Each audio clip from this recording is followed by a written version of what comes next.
Profit and லாஸ்லேருந்து ஒரு some பார்க்க போகிறோம். கொஸ்டின் பாருங்கள். ஒரு பொருளை ரூபாய் 300க்கு விற்பதன் மூலம் ஒருவருக்கு 6.25% நஷ்டம் ஏற்படுகிறது. ரூபாய் 352க்கு பொருளை விற்றால் அவருக்கு எவ்வளவு லாபம்?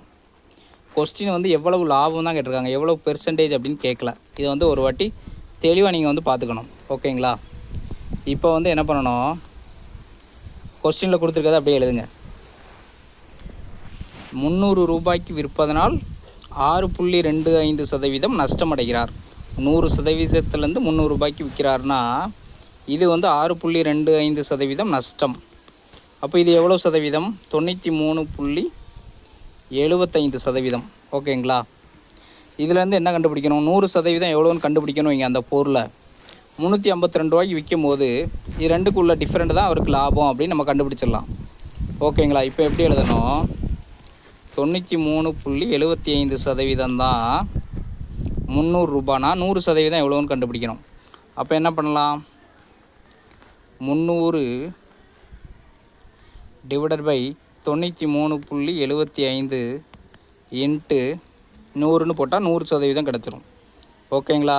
இப்போ இதை 0.75 3/4ன்னு எழுதலாமா?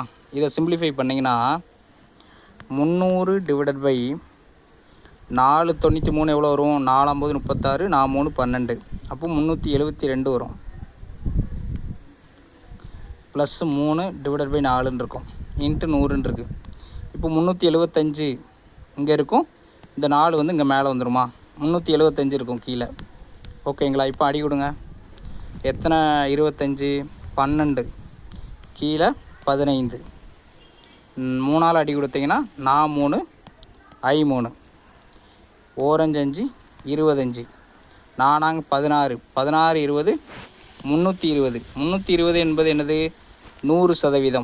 100% என்பது இந்த பொருளோட விலை.